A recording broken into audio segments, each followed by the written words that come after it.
بسم الله الرحمن الرحيم الحمد لله رب العالمين وصلى الله وسلم وبارك على سيدنا محمد وعلى آله وصحبه أجمعين اللهم علمنا ما ينفعنا وانفعنا بما علمتنا وزدنا علما لله تبارك وتعالى. We reached up to page 865 to the section W9.6, Sheikh Asufi, which is going to tell us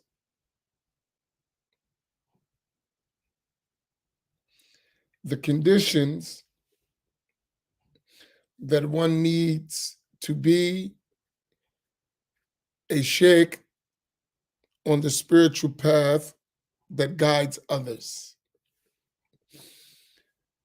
So, in other words, we talked about the spiritual path to Allah subhanahu wa ta'ala and wayfaring by rectifying oneself, by removing the bad characteristics and adorning oneself with the praiseworthy characteristics. Sometimes one is able to do that on one's own or by the company of good brothers or sisters, good people who have refined themselves. By keeping their company, you're able to do it yourself. Then there is the case where one is not able to do that, and one needs to take a spiritual guide, a teacher, a sheikh, to help one with that. And the job of the sheikh is to take the student, which we call the murid, or the disciple, right, by the hand to their reach, their spiritual destination. So the guide of the sheikh is not to bring the student to himself, but to take the student to Allah subhanahu wa ta'ala, or the disciple. This is one of the most, in our time, dangerous affairs. Why?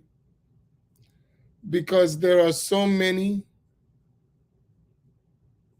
claimants to be able to be a sheikh. And our teachers have instructed us that the claimants are so many that they're almost non-existent. They didn't say they were non-existent. They said the claimants are so many that the true spiritual guides are almost non-existent. And finding them is very rare.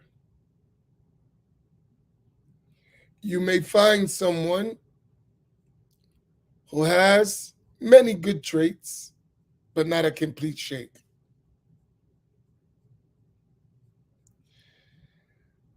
But I should say this before I say that. Just as you have sheikhs who are not complete spiritual guides, you have disciples who are not serious disciples too. So often, when you put those two combinations together, the outcome is worse, and it's not always the sheikh's fault. So sometimes the sheikh will get the stain of bad disciples when the sheikh may be free of that and clear of that. This often happens when one joins a Sufi tariqah in our time, where the purpose of the path is to reach Allah.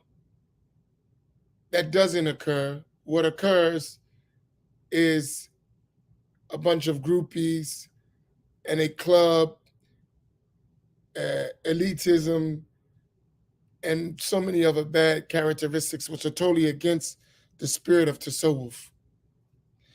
My advice to you is to never join something like that. At first signs of that, get away from it. Whenever you feel that you're in a group that is exclusive and we are better than everyone else, know that that is not the objective of a Sufi path or tariqah. Rather, the Sufi path is a path which an individual takes on him or herself to wayfare to Allah. They may have companions, but it is a journey that one is taking. So you're not joining necessarily a club. Rather, there is a higher aim.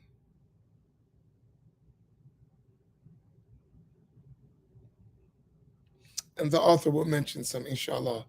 Bismillah, let us start.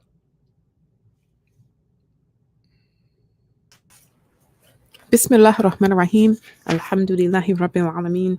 Wassalatu wassalamu ala Rasulillah. The author, may Allah Ta'ala have mercy on him, said, Ahmed Zarruq, rahimahullah. And he was an Ash'ari, Maliki, Shadhili scholar. So he followed the Ash'ari school in Aqidah, Maliki in fiqh, and he was Shadhili in tariqah, in the spiritual path. The conditions of a sheikh to whom a disciple may entrust himself are 5. A. Sound religious knowledge. Sound religious knowledge here is knowledge of the sacred law.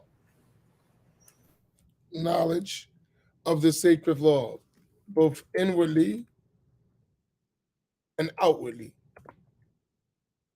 Vast knowledge, because as we mentioned, the one who does not know the sacred law cannot be a guide on the spiritual path.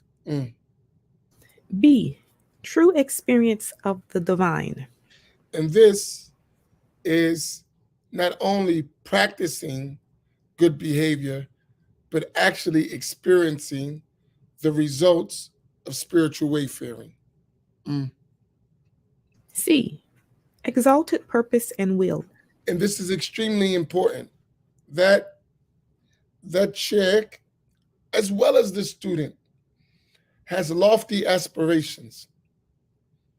The one whose aspirations are low will be lazy, and the one who is lazy will never reach their destination.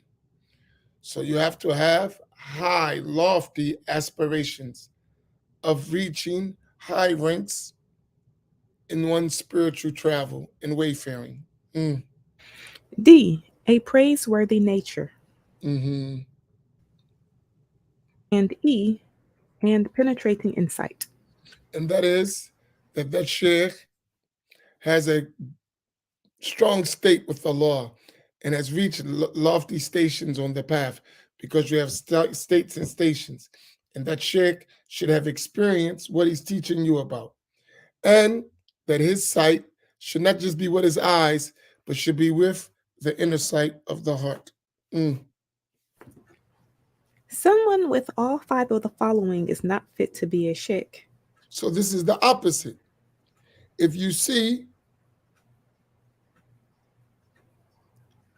these characteristics, then that person you know is not really fit to be the spiritual guide. That doesn't mean you cannot benefit from the person. But as far as turning yourself over to that person and to be in that the hands of that person, like the deceased is in the hands of the one who washes him, don't do that. Number one, ignorance of the religion.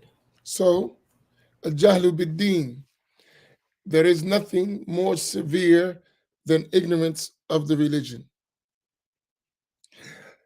I'm telling you, ignorance of the religion don't mean you don't know anything. Ignorance of the religion in this case mean that person has not mastered the Islamic sciences. There is a lot of my sheikh, my sheikh, my sheikh, my sheikh, my sheikh, my sheikh, my sheikh, my sheikh. And when you get to the reality of all this my sheikh, my sheikh, my sheikh is just like you, right? That's what it ends up most of the time. Just because of ignorance of the religion, you don't realize your sheikh is not a sheikh.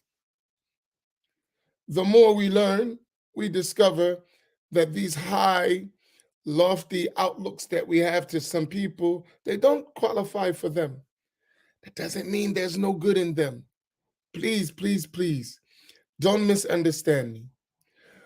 When I say to this something like this person's not a sheikh as a spiritual guide, that doesn't mean they're not knowledgeable. That doesn't mean they can't help you. That doesn't mean you won't benefit from them. But don't take it to the extreme to you actually be deceived into thinking this person's something they're not. Right? And every time someone says, I'm not a sheikh, it's not out of humbleness. Most of the time, it's true. Someone says, I'm not a sheikh. I know that already. That doesn't mean that we can't benefit and we can't learn and we can't increase from that person. Everyone who's a teacher, don't make them the great spiritual master. Everyone who possesses knowledge does not make them a spiritual master. There is a difference. Do y'all understand me clearly?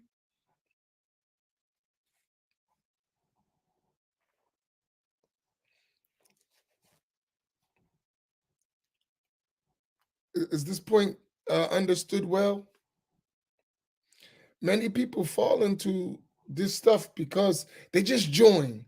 They don't learn and they just say, okay, I'm following so and everyone's following so and so is blessed, and so has miracles, and so, and you didn't learn your religion, and so's not even following the rules of the sacred law. Don't be like that. Don't join anything until you learn. If you not learn, you're not qualified to join. Just like if the sheikh doesn't have this comprehensive knowledge of the sacred law, he's not qualified to guide anyone. You're not qualified to join if you didn't learn. So people in these days, they talk about sheikh and spiritual abuse. The ignorant person always will be abused. You didn't learn. Why do you have a sheikh in the first place? You should go learn first before you take a spiritual guide. You should be able to distinguish between an imposter and a spiritual guide. Only way you're going to do that is you learn the sacred law. So some of the responsibility is on us as individuals to not just jump every time we see someone. Now, Number two, disparaging the honor of the Muslims. and how does that happen? Everyone is misguided but me. My group is the best group. Not my group is a good group and there's benefit in others. My group is the best group. And if you follow another group, you're in trouble. I'm talking about a correct group. I'm not talking about a deviant group that's obviously contradicting the rules of the religion. I'm talking about people who follow the religion. I'll give you an example. This sheikh is Ahl Sunnah. This sheikh is Ahl Sunnah. They all have their way. And then one sheikh tells his students, don't listen to the other sheikh. And or make the people think if you listen to somebody else, you're going to fall into blasphemy or you're going to go to hell. This is nonsense, right? When you hear that, when you see that, you know you're in a unbefitting situation. The people of Allah, they recognize the good in others, right? They don't think that they are exclusively the people of truth. No, There are other people of truth. And it's not a fantasy island. They actually know other people of truth. It's not like, yeah, there are others who have knowledge, but we really don't know them. Only y'all, right? No one else. No one has knowledge. No one has benefit. No sheikhs in the world except you. Yeah, Latif. Not the case. So just that is part of disparaging the honor of other Muslims. Mm.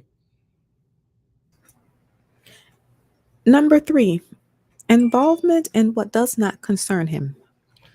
And the sheikh you will find will be the one with the least speech, the one who just is on his mission. He's not concerned about other things, right? And this is very important. He's not involved in things that doesn't lead him to success in the hereafter. And being concerned with other people matters is not necessarily good for your hereafter. Mm. Number 4, following caprice in everything. Meaning following his desires. The real spiritual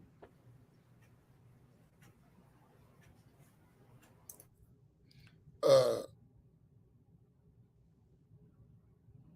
the real spiritual master, their desire is to reach Allah, no other desire. Mm. And number 5, showing bad character without a second thought. Mm-hmm. If there is no sheikh who is a true guide, murshid, as defined at W9.7, or there is one but he lacks one of the 5 conditions, then the disciple should rely on those of his qualities that are perfected in him and deal with him as a brother. Per Abdul Waqil Durubi, meaning the sheikh and disciple advise one another regarding the rest. And that's it. So because a person is not a perfected sheikh or a spiritual guide, it doesn't mean there's no good. Deal with them like your brother. And they got good qualities that you don't have, and you take those. And you may have good qualities that they don't have, and they take those. And together you work with each other and walk along the path to Allah subhanahu wa ta'ala until Allah sends you to that spiritual guide. Nam. The purpose of taking a sheikh and a path. W9.7, Muhammad Hashimi, Mm-hmm. rahimahullah. As for when the path is merely for the blessing of it, and the sheikh lacks some of the conditions of a truth guide, or when the disciple is seeking several different aims from it at once, or the disciple's intention is contrary to the spiritual will of the sheikh, or the time required is unduly prolonged, or he is separated from his sheikh by the latter's death or the exigencies of the time, and has not yet completed his journey to Allah Ta'ala on the path or attained its goal from it. Then it is obligatory for him to go and associate with someone who can complete his journey for him and convey him to what he seeks from the path, as it is not permissible for him to remain bound to the first sheikh his whole life if it is only to die in ignorance of his Lord, claiming that this is the purpose of the path. Right. So there may be a time where you are with someone who's not suited to guide you. That doesn't mean they can't guide others. We're talking about you as an individual to the destination. Then at that point, you need to find someone else, right? And I would say this: don't look for someone, let Allah send you someone. Because when you look for a sheikh, you're usually guided by your desires. Usually. So don't look for one. When the person is right, Allah will send you to them, or Allah will bring them to you.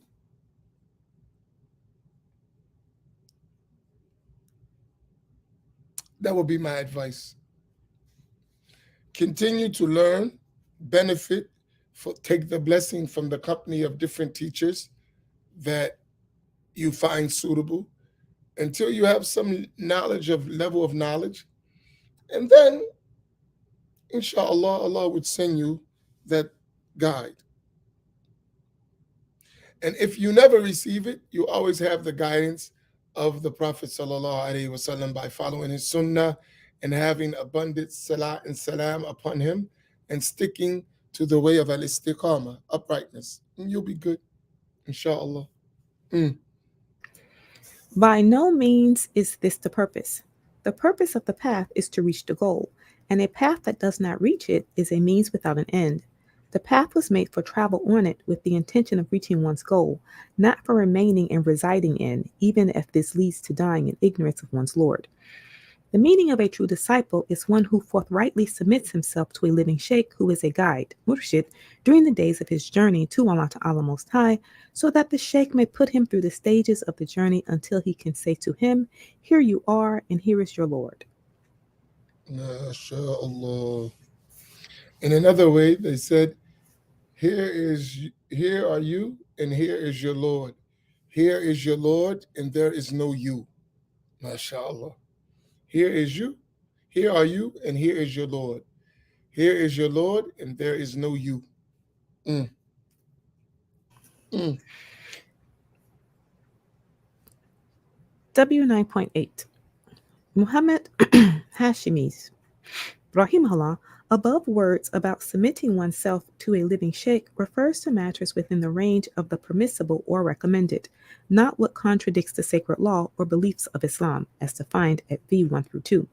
For no true sheikh would ever countenance such a contravention, as discussed at S 4.7, let alone have a disciple do so, a fact that furnishes the subject of remaining articles of this section. Mm-hmm. W9.9 Iz ibn Abdus Salam. Is Ibn Abdul Salam was known as Sultan al Ulama, the Sultan of the scholars. Naam. He was a Shafi'i scholar, Ash'ari, and Sufi. Mm. The sacred law is the scale upon which men are weighed, and profit, excuse me, and profit is distinguished from loss. He who weighs heavily on the scales of the sacred law is of the friends, awliya, of Allah Ta'ala, among whom there is disparity of degree. And he who Meaning there are comes levels, not all the awliya of the same rank. There are different levels among the awliya. Mm. and he who comes up short in the scales of the sacred law is of the people of ruin, among whom there is also disparity of degree. And not everyone who falls short is necessarily a super bad person. People are levels.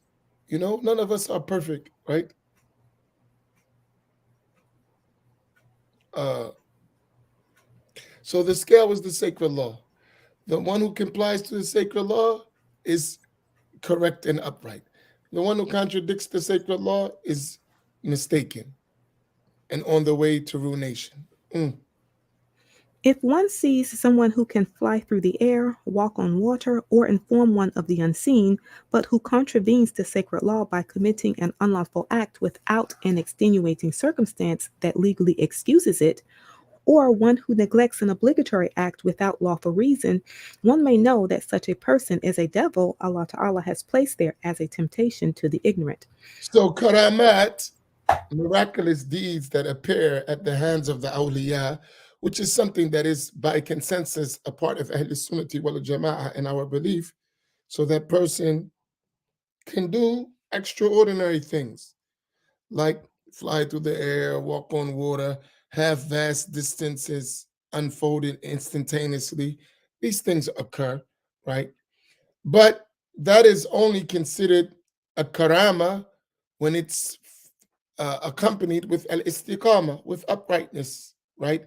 To the point that the people of Allah, the Sufis, they said, أعظم الكرامة الاستقامة, that the greatest miraculous event is to be steadfast on the religion.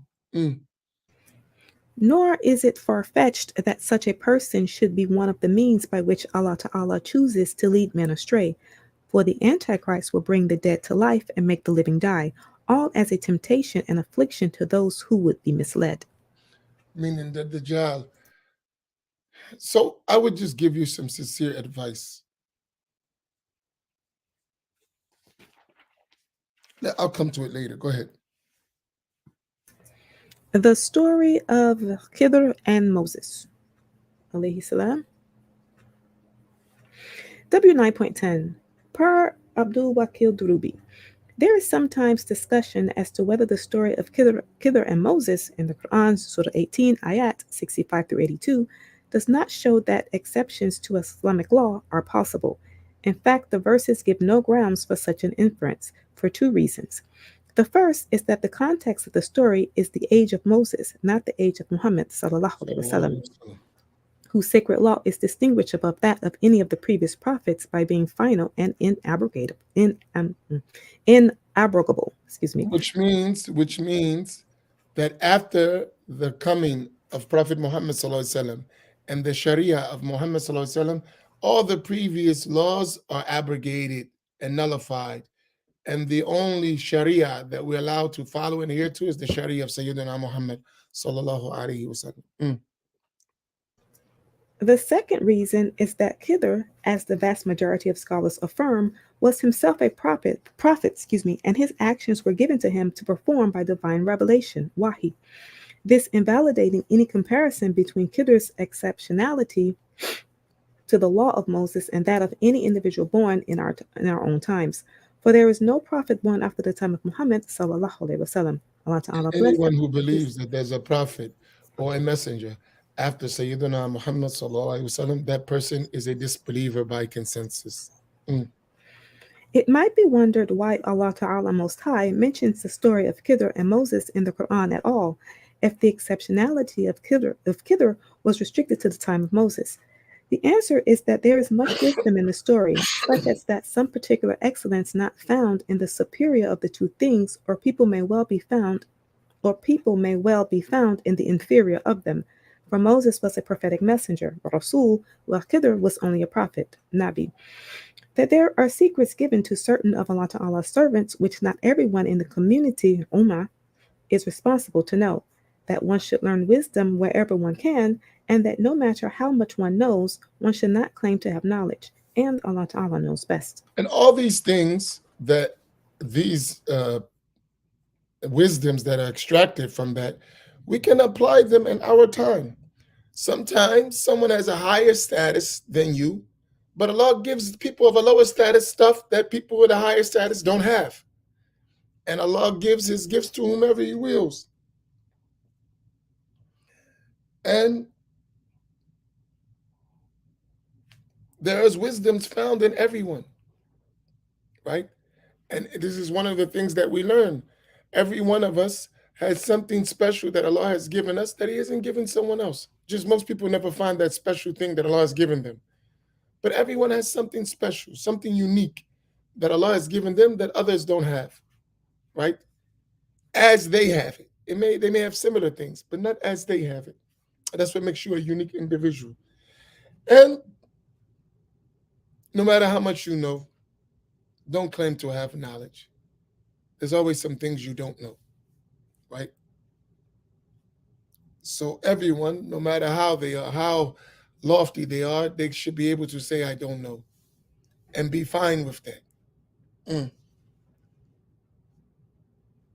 Sufism and Orthodoxy. W9.11. Abdul al-Qahir Baghdadi, rahimahullah.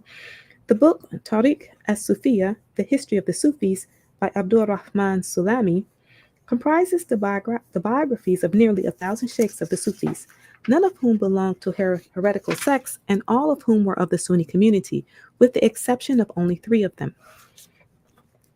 Abu Hilman of Damascus, who pretended to be of the Sufis but actually believed in incarnationism, hulul, as defined at Meaning that W71. Allah indwells in someone. Al-hulul is when someone thinks that Allah indwells in them. Hussein ibn Mansur al-Hallaj, whose case remains problematic, though Ibn Ibn Khafif and Abdul Qasim al-Narabadi approved of him, and al-Qunad Junaid was the one who said, Junaid, An al-Haq. And this is not an accepted statement.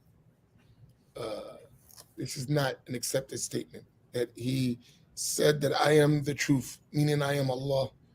Some scholars interpret it, but it is not something that is permissible to say. whom the Sufis accused of being a Mutazilite, as defined at W6.4, and rejected, for the good does not accept the wicked. وصلى الله على سيدنا محمد وعلى آله وصحبه أجمعين. So, with that, we finished that section. Walhamd. I want to say this. just take this as some advice from me. There are 3 steps in this journey, 3 basic steps. Number one, the first most important step is to learn the correct creed of Ahl Sunnati wal Jama'ah. And I know, especially in our communities, we've had enough with what they call al-Aqidah wars. And I honestly believe this was one of the greatest tricks of the devil in our community, to give us false creed and shove it down our throats so that when correct creed comes to us, we're tired of creed altogether. So we've been for 20, 30 years hearing false aqidah by a specific group in our communities. And they badgered us and they hound us with bad belief, calling it aqidah, aqidah, tawheed, tawheed, tawheed, which was all wrong. And now we reached a point of burnout. So whenever we hear the word aqidah or tawheed, we think of this group, which is a misnomer. Al-Aqidah at-Tawheed is correct. That's true. Just that stuff you was learning is not true. You have to learn the correct creed. And this is the way shaitan works. So you get people who don't want to hear Aqidah. Yeah, you don't hear Aqidah and you want to be a Sufi? Okay, good luck, which is no luck. You're going to be ruined. So the first thing you must learn is the correct creed of Ahl Sunnati wal Jama'ah. That's priority number one. Having the correct belief in Allah subhanahu wa ta'ala and His Messenger and the matters of the religion correctly, according to the methodology of Ahl Sunnati wal Jama'ah. That's number one. Then after that, and even if you do it simultaneously, it's okay. But the importance we're talking about is to learn the rules of the religion, al-fiqh. What are the obligations? What are the prohibitions? What are the recommended matters? What are the disliked matters? What are the permissible matters? What are the valid matters? What are the invalid matters? According to one of the 4 schools that have been accepted by Ahl Sunnati wal Jama'ah, namely the Hanafi, Maliki, Shafi, Hanbali schools. In Aqidah, we all well know that the creed of the Ash'aris and the Maturidis are the creed of Ahl Sunnati wal Jama'ah. Other than that, we don't accept. There may be some right things in it and some wrong things. We don't accept it as a way to follow.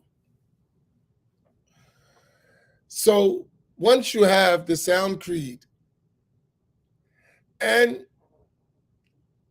the sound understanding of al-fiqh, then and only then should one proceed looking to follow a spiritual sheikh and a spiritual path.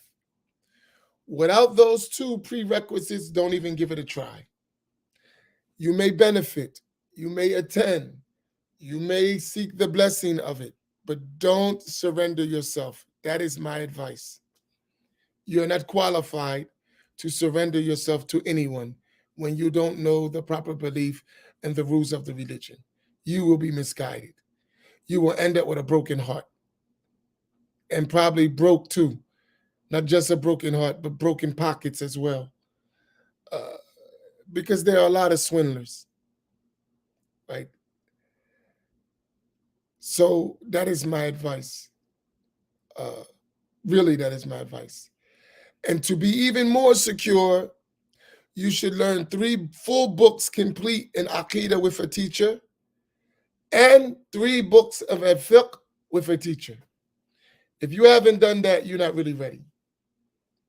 So there should be 3 books, different books in Aqidah that you learn with a teacher, and 3 books in al-fiqh at various levels that you learn with a teacher.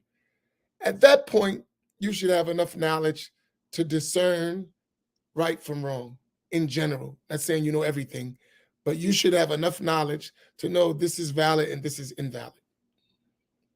This is permissible and this is not permissible.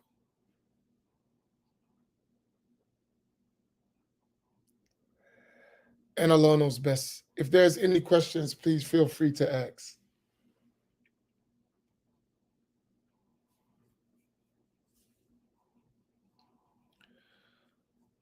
Allahu Akbar. I want to thank you all for helping us reach our goal with the roof. Alhamdulillah, we reached the goal. So our first phase, we've acquired what we need to finish and complete the first phase. Now we just needed to warm up a little bit. It's too cold to do anything. All the water on the roof is ice, so we can't do anything. So hopefully tomorrow or Wednesday it will warm up to a level that we can start working again. But right now it is so cold outside. La ilaha illallah. You can't do anything. Not with the roof. So inshallah, make dua that we have at least 2 or 3 good warm days so that we can complete our task, inshallah. And then when it warms up a little bit, right now it's just too cold. We're going to start the second phase, uh, which we will come back and ask for your support again after the first phase is finished, uh, and it warms up to do the second phase because we can't do it in the cold, uh, inshallah. And then we have 1/3 phase. We put it in 3 phases, and we would complete the entire masjid, inshallah. May Allah give us tawfiq. But we really appreciate your support and your diligence and your consistency in these classes, in this 3453 family. Jazakumullahu khaira. May Allah reward you all.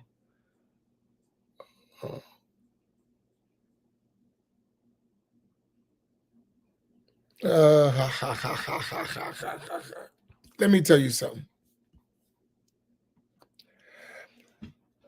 Are there any opens for the Aminiya Tariqa?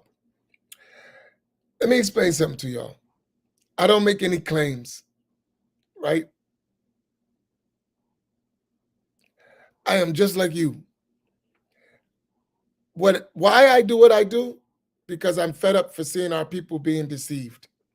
I've been around a long time. I've seen a lot of nonsense, and I recognize it from way across the street. I had the fortune of being in the company of learned people and scholars and spiritual masters. So I learned some things. I learned some stuff. And I know many of us didn't learn those things because we didn't have access. That's all I believe. I believe many of us are deceived, are confused, don't learn things because no one gave us access. And that was my case. So what I strive to do is give you access. That's it. I'm not looking for no followers. You're never going to hear me one day come and say, I am Amin Muhammad. Allah has revealed to me. No, I'm not your sheikh. I'm not qualified to be a sheikh. You read that description. I don't fit none of that. But I am a good brother who can help you and make sure that somebody don't take all your money and misguide you and have you crying later. Uh, you follow? So if you listen, you'll have some advantages that would protect you, inshallah. If you listen, it may save you a lot of headache. But following me, I don't suggest it. No, I'm not qualified for that. Mm. So I'm making no claims. I'm just your brother in Islam who can help you with some things you may not know. That's it. Nothing more, nothing less. Uh, and I'm willing to share what I have. As far as the Persian Sufi writer, I don't know him. I know nothing about Persian Sufis. Only Persian Sufi I know is Imam al Ghazali. Yeah, I don't know. Fariduddin Attar. I don't know who he is.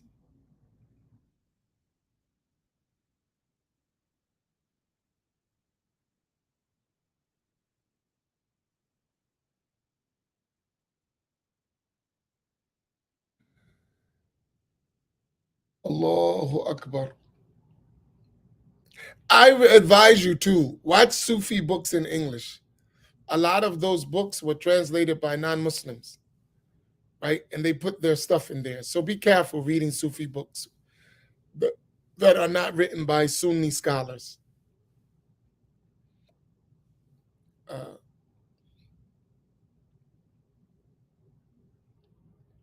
but be a good Sunni, be a good practitioner.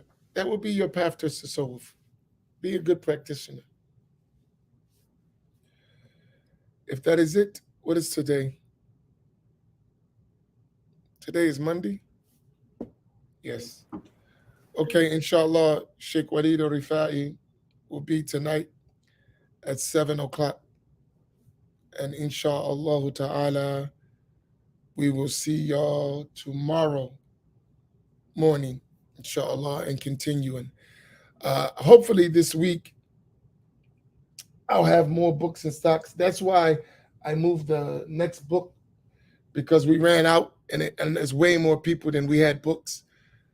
So I'm trying to get more, inshallah. So that's why we delayed the next book uh, to the beginning of the year, inshallah. Inshallah, we'll try to have some soon. Barakallahu fikum. May Allah reward you all.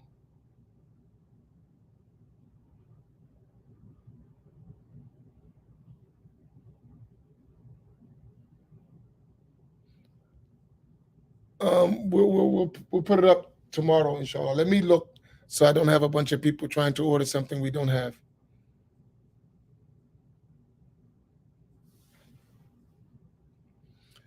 Barakallahu bikum. Wa sallallahu ala Sayyidina Muhammad wa ala alihi wa sahbihi ajma'in. Assalamu alaikum wa rahmatullahi ta'ala wa barakatuh.